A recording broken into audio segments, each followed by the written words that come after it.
Introducing Recorded Content, a podcast for small, scrappy B2B marketing teams who want to get the most out of podcasting.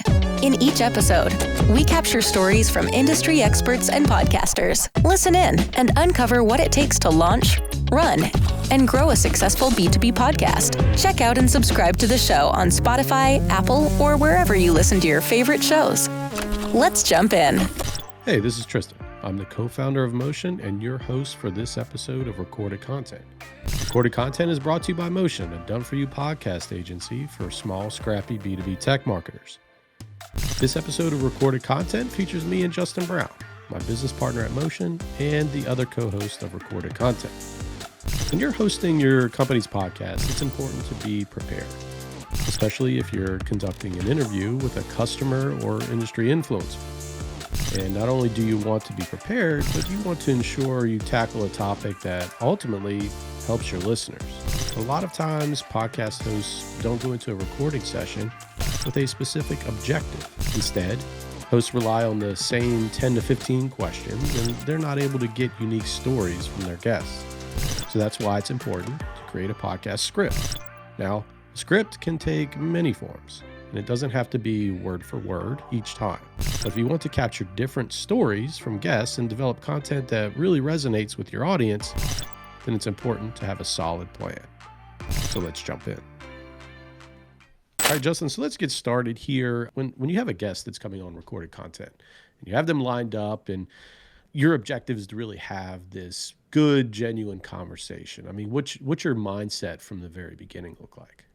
Yeah, so my mindset is always just on the audience. I personally am not that good at chit chat, so I try to stay away from it. And I try to have this overarching theme to an episode, and that theme stems from who my listeners are. And the majority of people who would listen to Recorded Content are people within our ICP. So for me, I'm always thinking about how can this conversation help my ideal customer. And my ideal customer is who's the same as my ideal audience member is, someone who's on a small marketing team of 1 to 5 people at a B2B technology company that either has a podcast or is thinking about launching a podcast.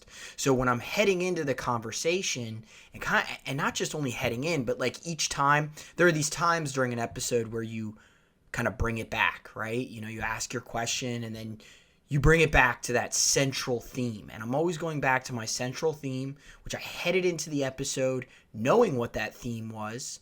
And then I bring it back to this theme that helps my audience. So heading into the episode, what I'm always focused on is how can this episode help these people within my ICP who I've really gotten to know, learned about, I know what matters to them, and so I'm able to relate that content back to those folks. Yeah, and you talked about relating the conversation back to the theme of the episode, and I think we can even take a step back, right? It's if you have this objective with your episode, that ensures that you tie to the show's overall theme. And I find that when you create that objective or that outline, whatever, and we'll get into that in a second, that really helps everything hang together. And that ensures that you don't get off track and get into some of these conversations that feel like just really a chit chat. If you were at an event, at a conference, and you haven't seen somebody in a while and you're just quote unquote catching up. And that's what you want to prevent when you do get into a scenario where you're running your company's podcast. So that said, if a plan does help prevent that issue of being off track, why do you feel a lot of podcast hosts show up on the mic in a podcast recording session without having that lined up beforehand? Yeah, so I think it's almost like this unconscious bias where these folks have limited time.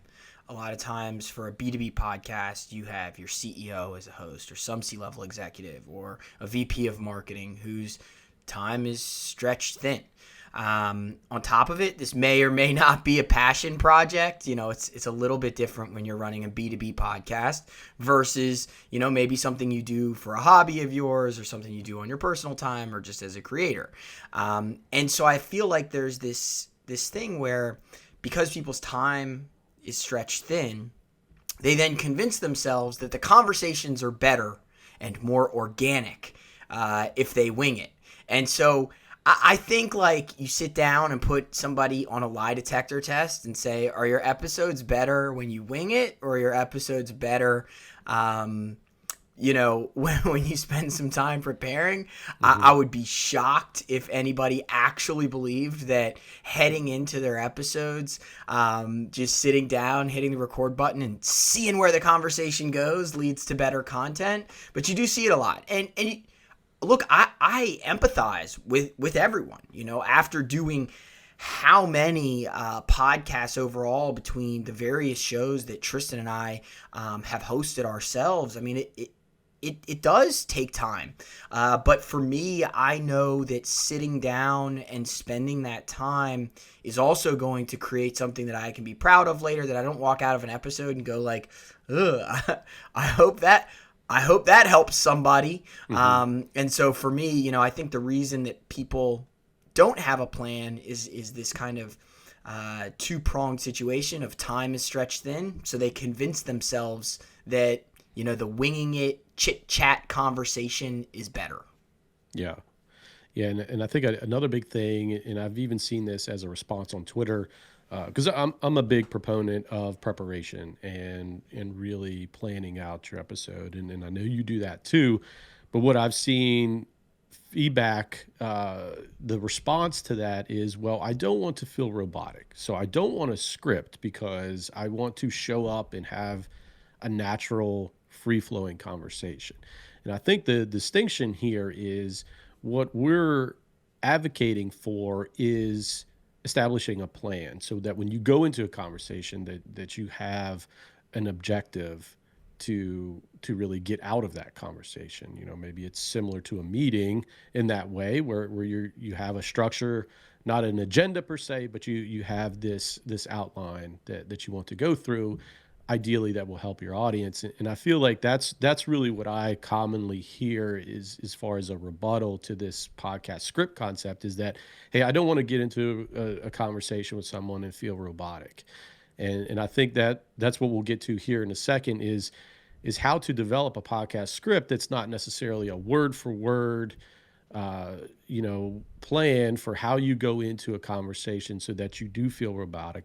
Instead, what you want to do is have items, have this structure intact so that you have the confidence to then veer off, and ask some of those follow-up questions, but then you're always able to come back to that central theme that you're trying to get across.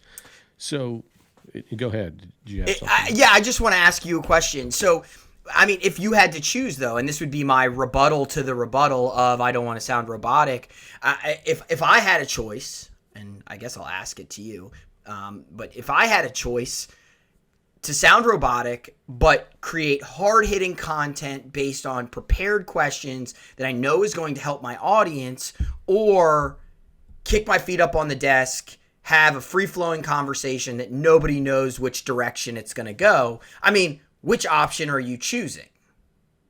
Yeah, I would rather have and we're talking about in the context of a branded podcast, a company's podcast. I would rather have that plan in place. And if it does feel a little rigid at first, that's okay, because like you said, you'd rather get the information that you're looking for to help your audience. And I think where you get better at having a free-flowing conversation or just that natural conversation is through reps and sets that you have with your podcast. So you're not going to come out of the gate with a plan and really this natural ability to carry on a conversation. You're going to have to grow those skills over time. But I think you ensure more success early on if you do have that plan. And that's what we're trying to articulate here is a lot of folks that we work with, they're just getting started. It's not like they've been podcasting for years. They've been running side projects or what have you. This is really their first venture into a podcasting medium. And we're trying to establish that formula for success early on so that you can add layers down the line. And from what I've seen is a very easy way to maybe not come off robotic, but to have a lack of confidence in your episodes is to go in without a plan. What you see is people are much more nervous.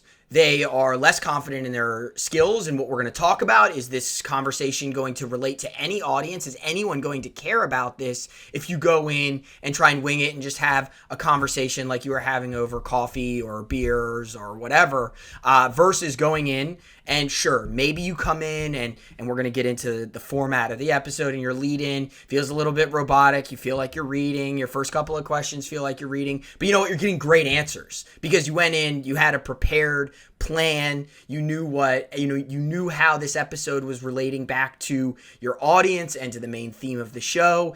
And even if you don't feel like you were maybe the most charismatic person on the recording, at least you walk away knowing that you created something great. You spent the time and you put in the time. And that for me goes much further with your audience, at least from what I've seen, than maybe you have a little bit of charisma, but it doesn't really go anywhere. And when those, the conversations of just sitting there going back and forth kind of peter out, you're sitting there losing confidence and wondering, well, what should I ask next? Yeah, and confidence is a big thing, especially if you're running a show for your company and you're bringing on, other industry leaders or, other C-level executives or folks that are pretty prominent in your space.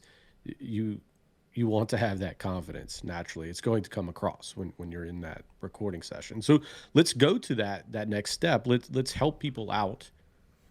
Let's help people get a little bit more confident with having that script. What are the major contents of a podcast script that you're typically referring to when you say, develop that podcast script for a session?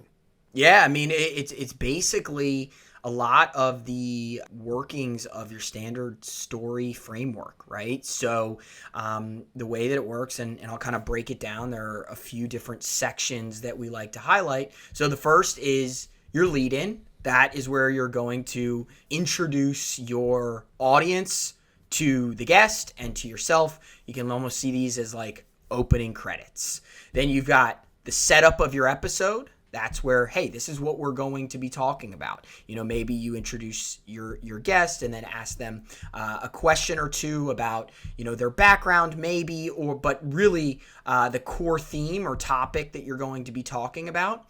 And in the right type of situation, just like any story, the plot has conflict. So that overarching theme of your episode should be something that has to do with a struggle or something that someone had to overcome. And that's where you're going to spend the bulk of your episode. So lead in, hello and welcome. This is another episode of Recorded Content. Setup. Today, Tristan and I are going to be talking about how to write a script for your company's podcast.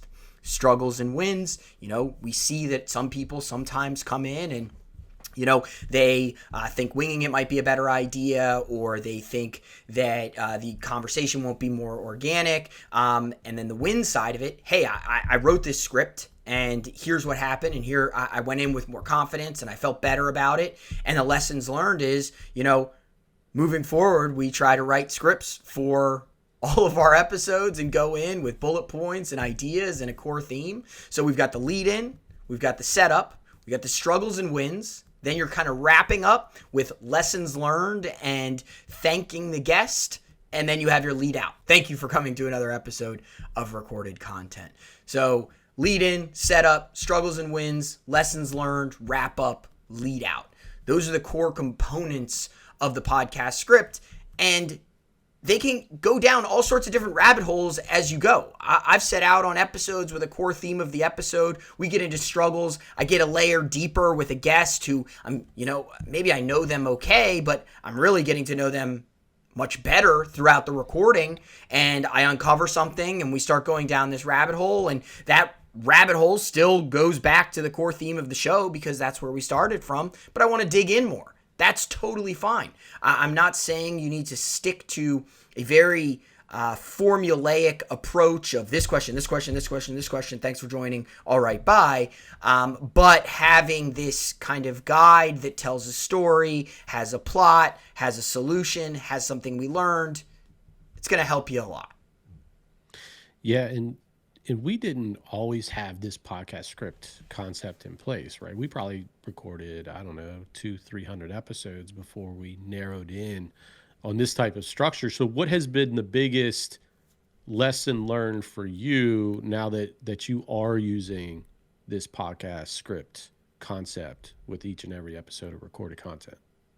I just find that, man, one lesson learned, I'm not sure. The confidence piece is a huge part of it. And I'm not actually talking about self-confidence behind the mic. I've always been a fairly confident person who has no problem sitting behind the mic, whether or not I do or don't know what I'm talking about.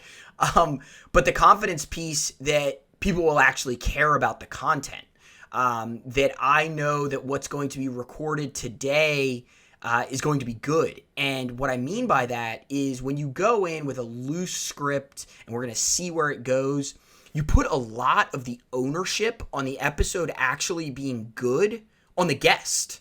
You're hoping that the guest takes you down a journey of this amazing episode because they're charismatic and you're having this conversation and they lead it and they say amazing things and have amazing sound bites. When you do the prep and you write a great script, you take all the power back into your own court to guide the guest down this pathway of a great episode. So the confidence isn't in myself necessarily, although that is a piece of it. And for people who do struggle to get on the mic, I'm sure even more of a piece of it. But for me, it's the confidence that I have heading in that my episode is going to be good and people are going to care about it.